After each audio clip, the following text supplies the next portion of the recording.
The Australian Financial Review. Hello, I'm James Thompson, Senior Chanticleer columnist at the AFR. Welcome to our weekly news breakdown of all things business, finance and markets.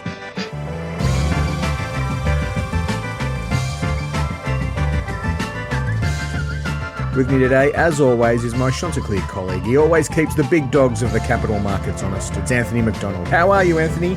Barking mad this week, James. Ready to go. Fantastic. Well, this week we marked a fresh record high for the ASX by answering your 10 burning questions about the markets. We look at how Australia's IVF sector was plunged into crisis and extract the lessons for markets from the LA riots. All right, Anthony, let's start with the Monash IVF story. We've talked about some scandals here on the Chug podcast in recent years, but this one is unbelievable and unbelievably sad, really, for those involved. Can you take us through what's happened here? Yeah, James, it's a bit all-time shocker, I reckon. Monash IVF, as the name suggests, IVF provider number 2 in Australia, about 15 or 20% market share, so it's a big player. First, it was revealed by Melbourne's Herald Sun a few months ago that they'd bungled a treatment in Queensland where they incorrectly put the embryo of one patient into someone else, resulting in the birth of a child. Monash blamed it on human error, commissioned an independent investigation into the incident, called it an isolated incident. And there's a second stuff up, James, involving a same-sex couple in Clayton in Victoria, and there's another investigation into that incident. It's all pretty stunning stuff. And James, we don't cover the IVF sector every day. I mean, it's one that's really grown a lot in the past 20 years, and it's been a big sort of change to society, I guess, in Australia. But it's life and death stuff, James. You can't afford to get it wrong. And I checked with someone in the know in the sector just to double check, I mean, does this stuff sort of happen and we just don't normally hear about it? I mean, is this part of the industry of, of birth and fertility and everything, we just don't know about it? And no, he said, no, this is extremely rare globally, given the protocols in place. And for it to happen so soon after the first one, it's shocking. And remember, James, this company, Monash IVF, it's only just settled a case to do with the destruction of healthy embryos. It was a class action from 2021 and it settled late last year. I think it paid $56 million. Yeah. And on that case, it had 700 former patients alleged the clinic used inaccurate genetic testing and destroyed potentially viable embryos. So, look, James, I'm not even going to disrespect the people involved by talking about Monash's share price or earnings downgrades or whatever. But, yeah, it's just a shocker. I mean, you wrote about it. What did you think? Look, just so poorly handled. And, as you say, you feel for the couples involved and their families and everyone around this story. It's really awful, really. And the seriousness of it can't be overstated. But, yeah, I think what compounds it for me is Monash has handled this really poorly. It knew about the first stuff up back in February, but didn't tell the market till April when the Herald Sun broke the story. And then when asked by the ASX, well, didn't you think that was meaningful enough to tell investors? They said, oh, nah, isolated incident, human error, won't happen again. Then we get this new bit of breaking news on Tuesday. I went to the company and said, surely heads have got to roll here. There's got to be change. I got the classic response back that management has the full support of the board.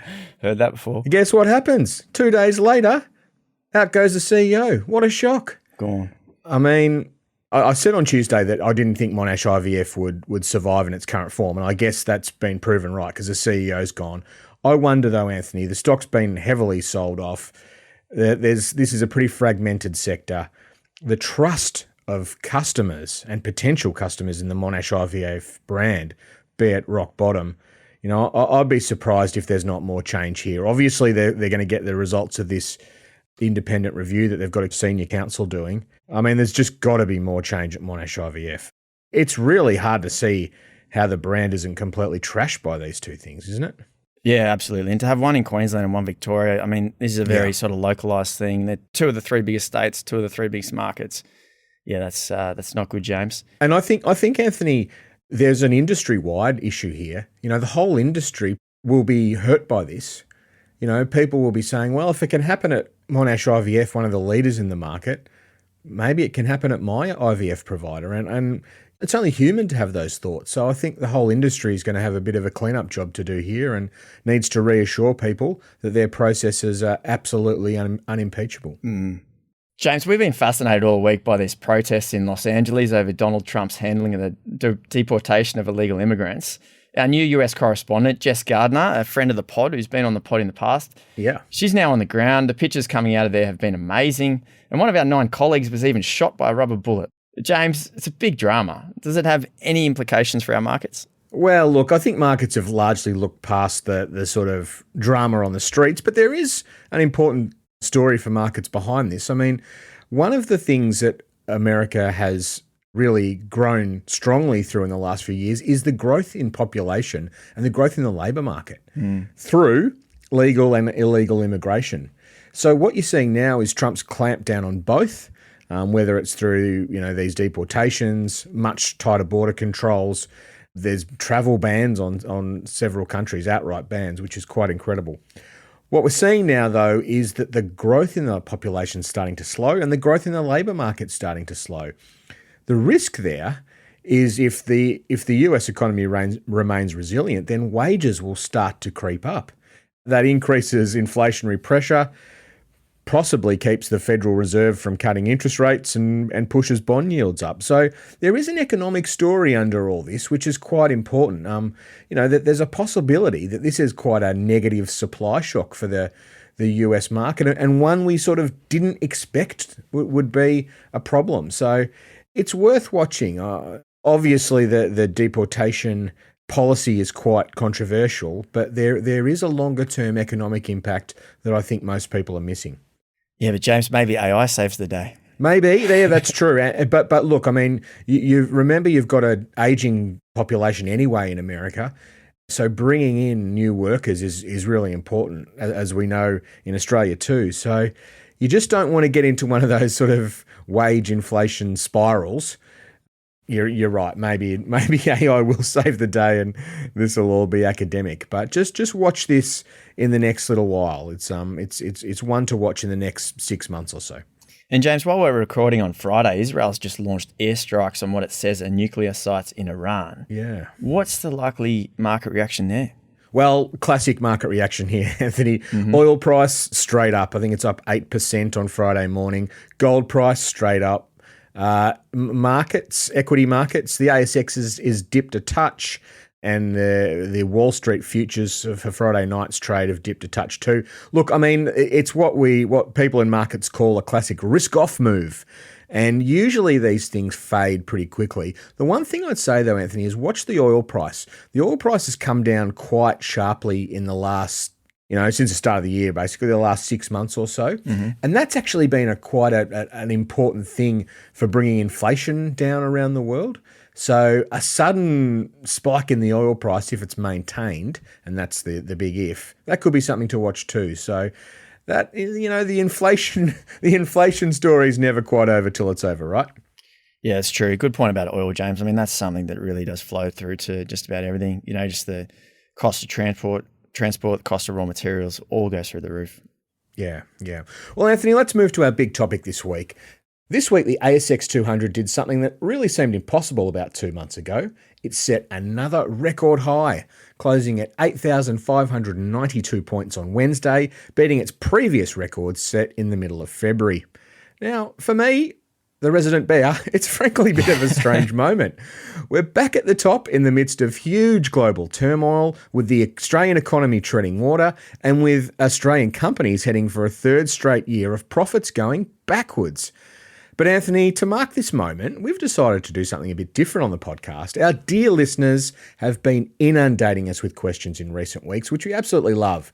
So we're going to use this new ASX high as a moment to answer 10 of your top questions on the local market. Now, to help us, so it's not just our boring voices yabbering at you the whole time, we've enlisted our producers Alex and Mandy to read out the questions on your behalf. So let's get stuck in. Mandy, can you ask the first question? All right, Joseph Martis asks, given the general theme that the share price of the ASX Magnificent One, that's CBA of course, is being driven above traditional valuation factors by the demand created by ETFs, in turn driven by super fund investment flow demand, why is BHP, which is our second biggest ASX company with a weighting of 7.6%, not experiencing a price surge like CBA? Well, I think, Joseph, there's two answers to that. The first one's name is Donald Trump, and the second one's name is China. So what investors are looking for at the moment is they're looking around the world for domestically focused stories that are sort of hidden from the impact of tariffs. Now, CBA, perfect example. It's basically a bet on the domestic Australian economy. It's a huge company. It's very liquid, so you can get in and out nice and easily.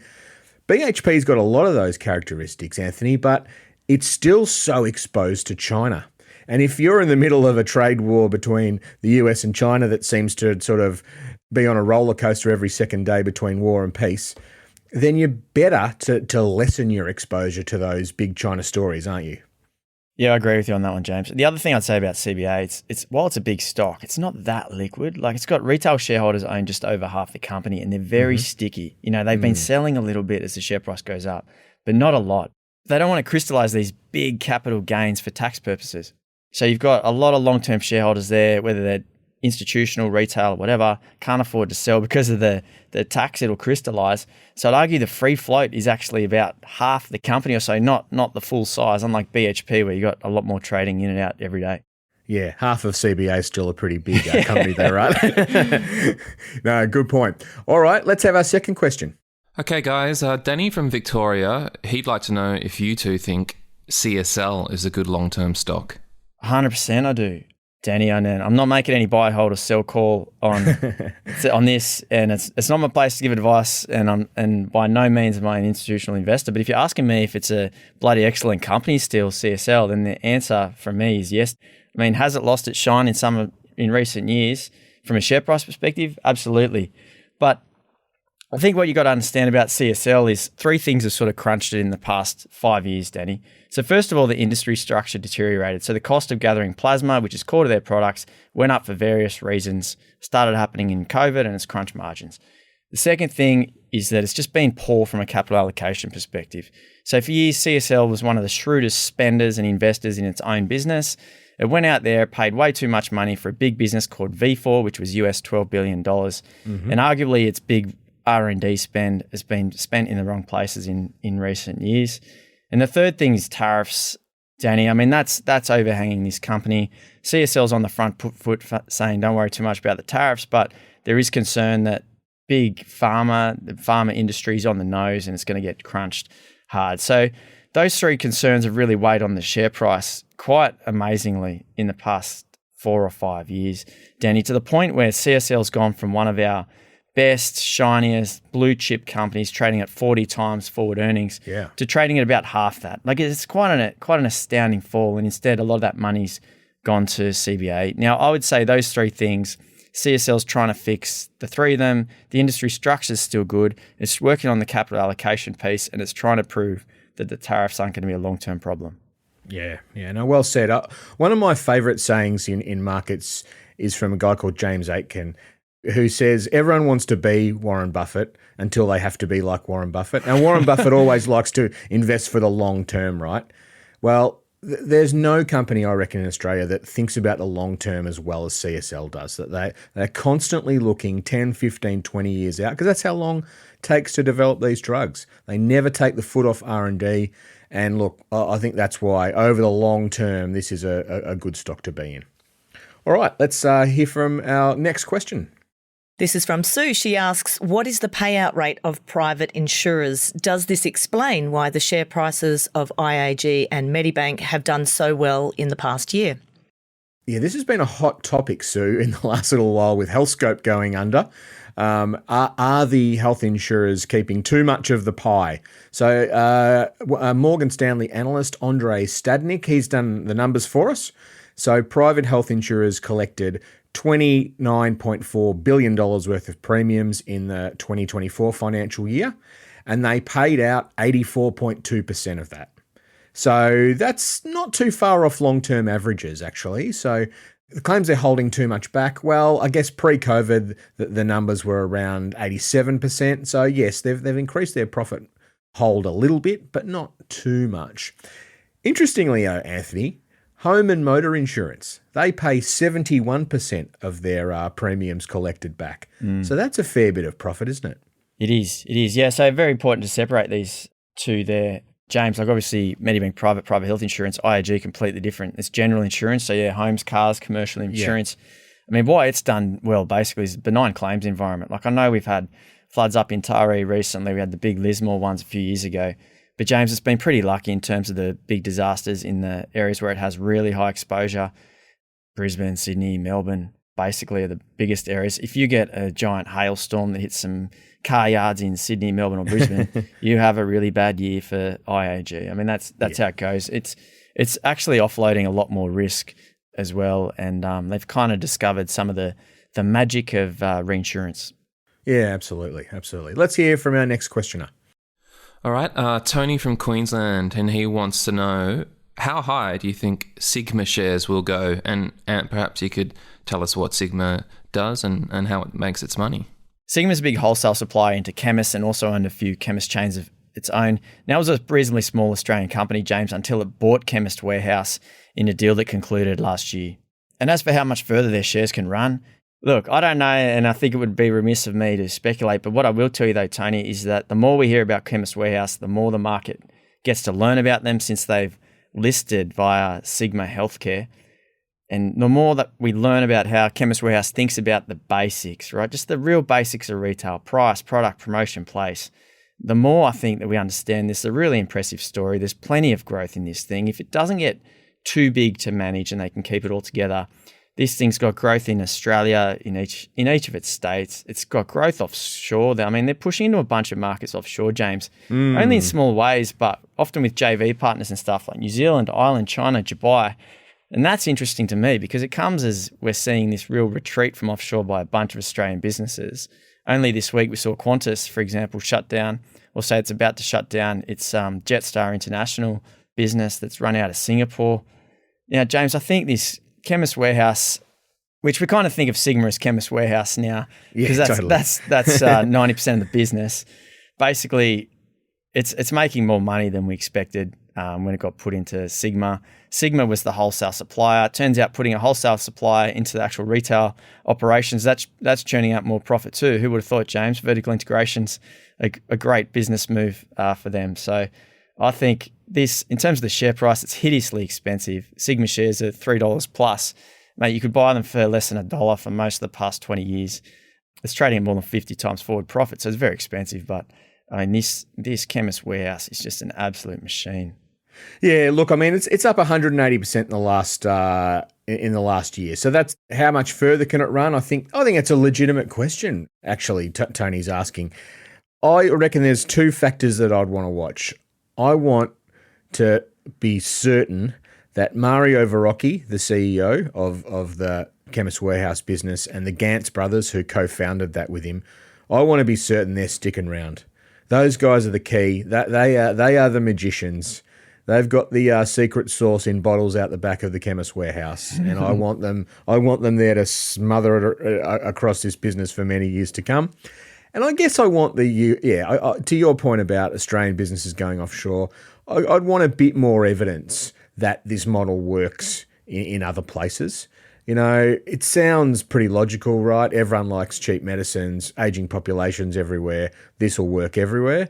But there's something quite uniquely Australian about Chemist Warehouse too, you know. It's not on an episode of Bluey for nothing. It's a very Australian beast, and I just want to learn a bit more about how that overseas expansion's going. Let's have the next question. Guy Watts wants to know, have real estate investment trusts had their run, or with interest rates dropping, is there more to come? I think interest rates are really important here, Guy. They're coming back. That'll help the real estate investment trusts.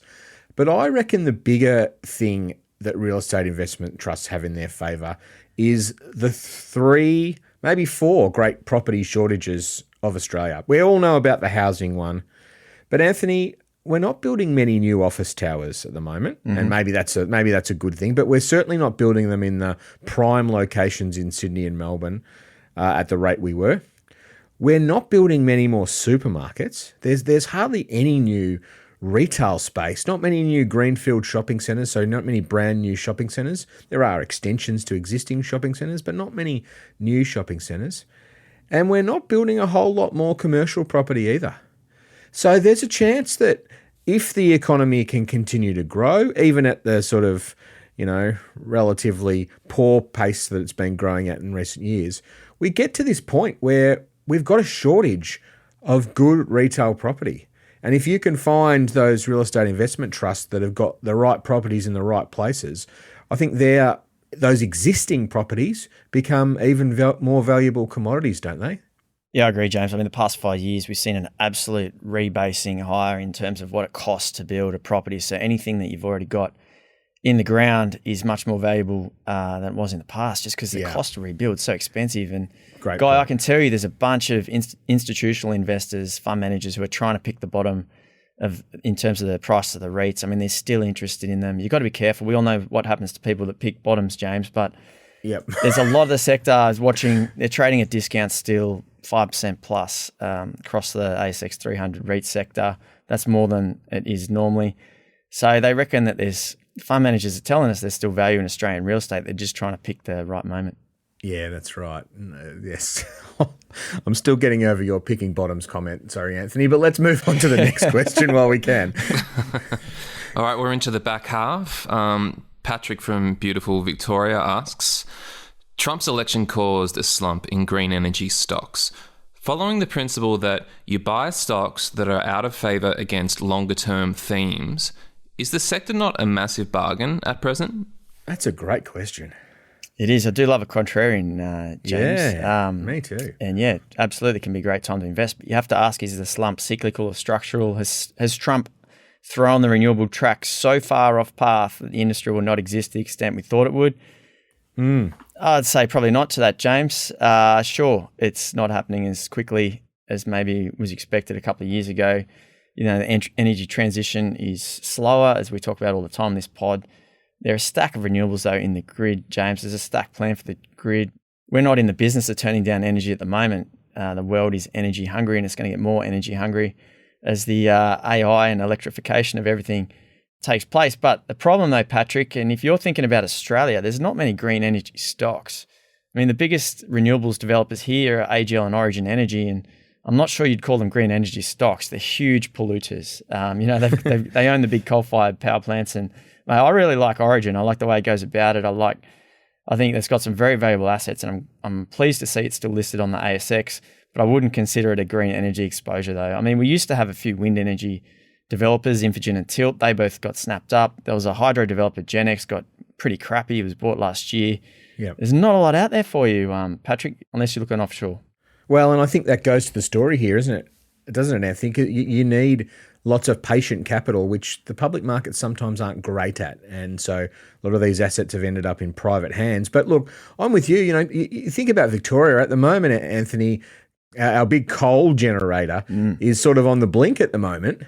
We've used in a couple of days 13% of our budgeted gas for the whole year. True. Just to keep our houses warm and the lights on. So, I think that says that we need to get this renewable energy. We probably need more gas, but we need the renewable energy to really come in and help bridge that gap. So I like your approach here, Patrick. I guess it's a bit like that question about the real estate investment trusts. Picking the bottom here is the tough bit because, I mean, I was reading this week, I think Trump's new energy secretary is saying quite openly, we're favouring fossil fuels over renewables. And that sentiment can hang over a sector for a long time. So let's just see let's see where that gets to. Let's take the next question.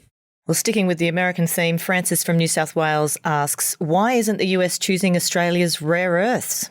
Well, that's a good question, Francis. The issue is that even Australia's rare earths at the moment largely need to get processed in China.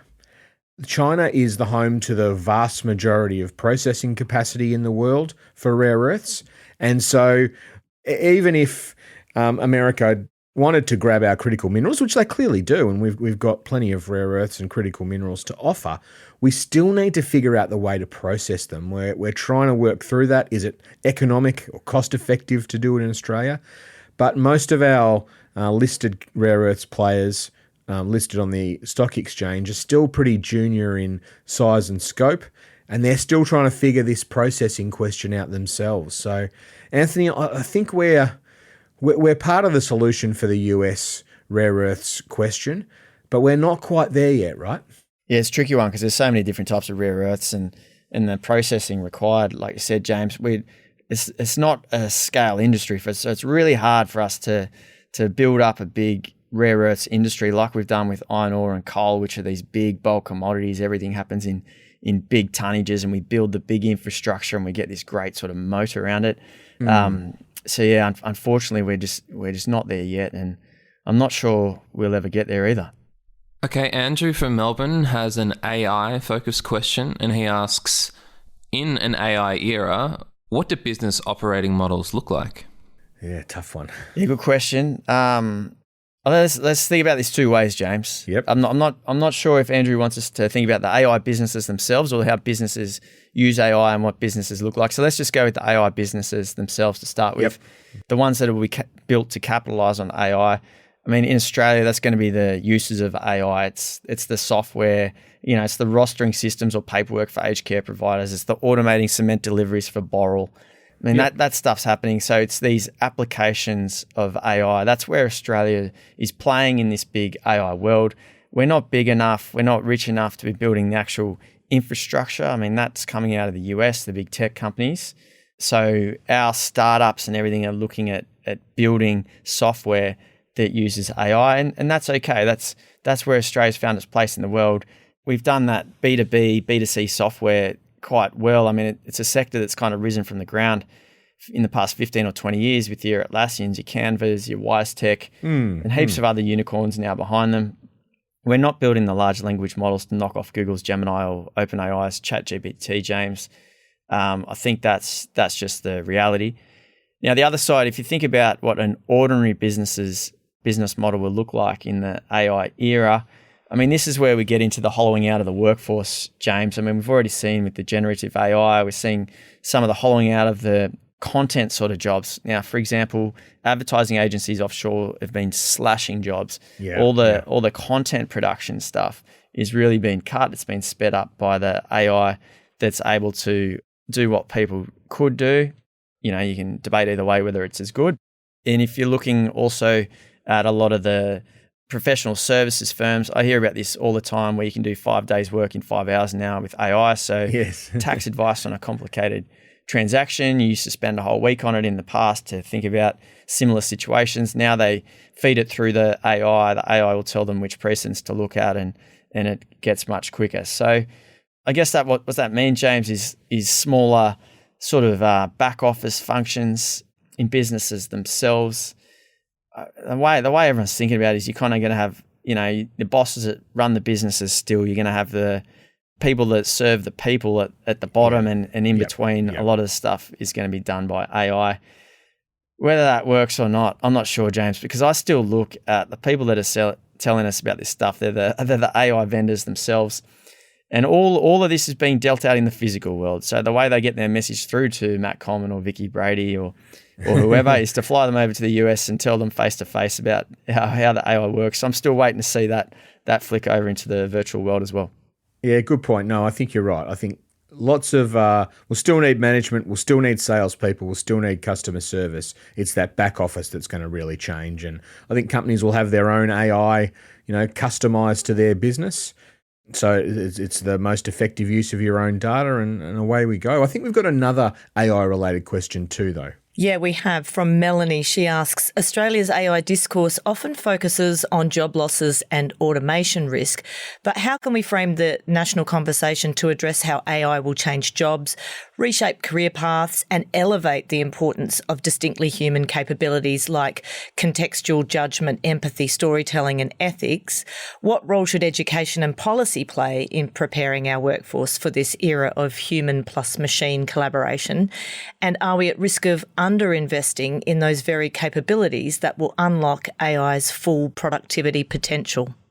Well, in honour of Q&A, which has now been axed by the ABC, we could almost take that as a comment, Melanie. I think it's a really good point. What role should education and policy play? I would say some role. At the moment, it's playing zero role. I mean, I think we talked last week about, is there education, from what I can see, is very worried about the use of AI, plagiarism. Are kids really learning with it? Maybe we need to flip that on its head and start saying, right, we need to prepare kids to be able to get the most out of these AI tools and be AI ninjas in the classroom. I'm not seeing that shift at the moment, and I'm not seeing a hell of a lot of policy coming out of state, local, and the federal government about how to prepare the workforce, how to prepare the community. I really hope this is just around the corner. Anthony Albanese is now having a productivity roundtable, the idea of which, I love that phrase, Anthony. This is a meeting that should have been an email. I don't know what I don't know what a roundtable, how a roundtable fits into that, but we got to get something out of this, and I think it's got to include how is business, government coming together to figure out the sort of path forward through AI. I think we'll get there, James. We always do. It just takes time. And it's a matter of how much time. It's like the energy transition, right? Go back to the summits we had 5 years ago, 7 years ago. It's, energy transition is never going to happen. And then a year or two ago, it sort of clicks. It's all right, well, capital's coming to the sector. It is happening. But, we do get around it. It's just we always take a while to make the change. Yeah, I think that's right. I mean, we should always remain pretty bullish about the world's ability to muddle through stuff. We're good muddlers in the end. My only concern is this is coming so quickly. We don't have that much time to muddle. So anyway, let's hope we need to get onto it now. Okay, we've come to the end of our Q&A experiment. Question 10 of 10 is from Guy Pinder, and he asks, I've been investing in equities for about 8 years, and one constant I've noticed is the surprisingly resilient optimism and bullish sentiment that pervades the market. Do you think, as individual investors, our natural risk tolerance and bullishness generally falls short of the market's broader resilience?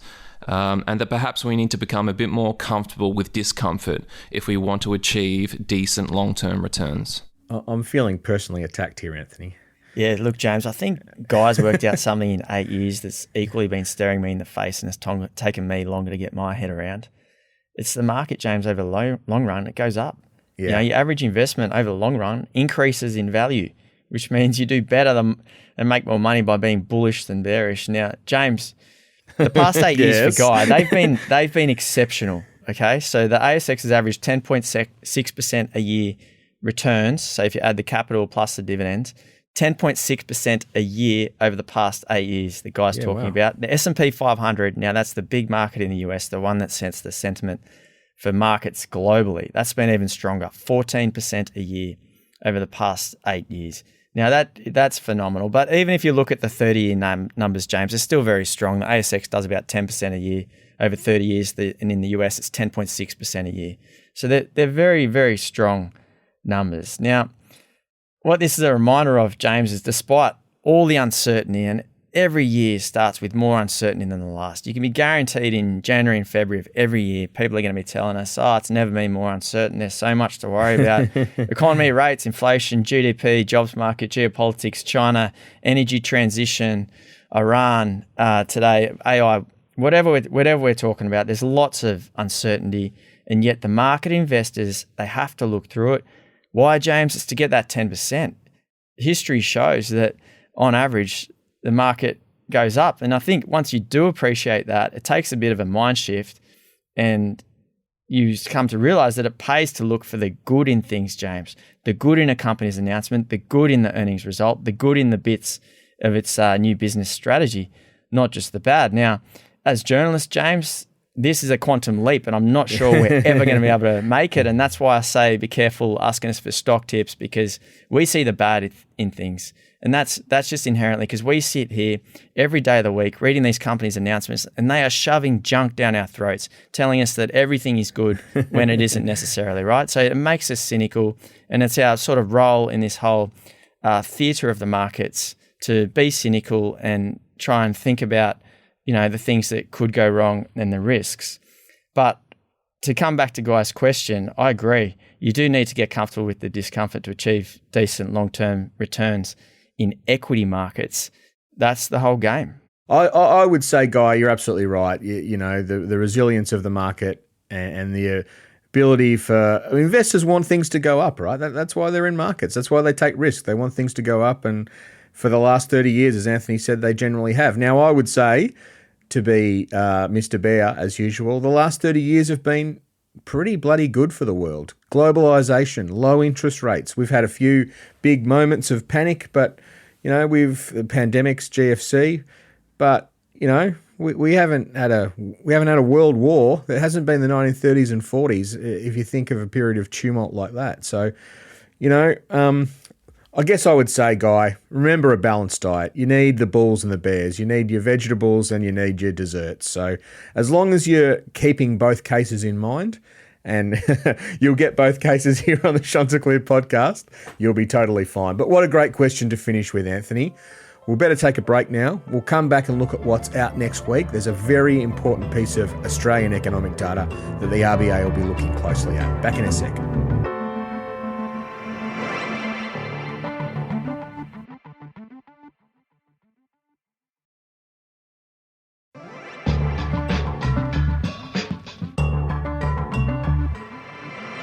Well, welcome back. If you want to know more about what we're talking about today and a whole lot more, AFR subscribers can sign up to the Chanticleer newsletter at join.afr.com/Chanticleer. Every Saturday morning, the newsletter pulls together the best Chanticleer columns from the week and delivers them straight to your inbox. All right, Anthony, we're back climbing the summit again on Tuesday, the AFR ESG Summit in Sydney. Now, we had a good question about green energy. Is there going to be a lot of green energy on the menu on Tuesday? There will be, but hopefully not too much, James. We always need to remember that ESG is about much more than just decarbonisation, and I think the agenda this year reflects that. So looking forward to hearing a lot more about governance, sustainability, sort of more broadly than just the E in ESG. Yeah, the good stories are always in the G, I reckon. On Thursday, we get a really important read on the Australian economy. Employment data, the RBA will be watching this really closely. As we've said, they'd like a little bit of weakening of the labour market, I think. Just a little bit would seal the deal for more rate cuts. But, Anthony, the case for July rate cuts seems to be getting stronger, doesn't it? It does, James. All right. And then Friday morning our time, speaking of rate cuts, the Federal Reserve in the US will make its latest interest rate decision. I think the consensus here, Anthony, is no cut. Still too early with all the tariff stuff, but the September cut is looking more and more likely after a good inflation print this week, or a soft inflation print. Yeah, hearing lots about September coming out of the US, James. That seems to be where the whole crowd is crowding around. Absolutely. All right. Well, thank you so much for all the great questions that you've sent in. If you've got a question that you'd want to get to us, please email us at chanticleer@afr.com. You can send a question in audio form by recording a voice memo on your phone, including your name and where you're from, and emailing it to us at that address. And of course, the widget on our Chanticleer articles at afr.com is another place that you can register your questions. We've had great fun going through all the questions today. Some really good, tough questions for us, I thought, Anthony. Really, our listeners are all over it, aren't they? Yeah, I just want to reiterate that thanks to everyone that's sending questions. We really ramped up the call for questions on our columns a month or two ago now, James, and we haven't covered off as many of them as we could have. But don't worry, James and I have been reading them all, and it's great to hear what people are interested in and the thoughts they have after our columns. It definitely gives us, something to work towards. Yeah, absolutely. So we'll be back to regular programming next week, but keep those questions streaming in. Fantastic.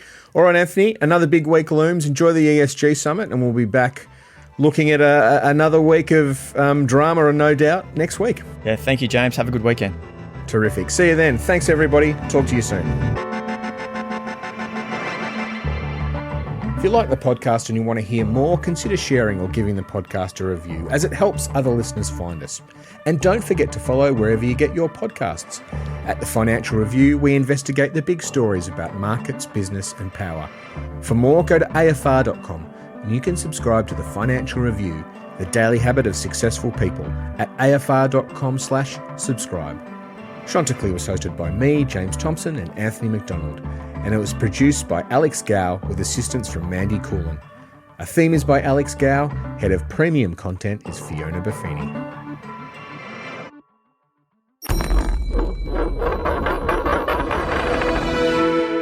The Australian Financial Review.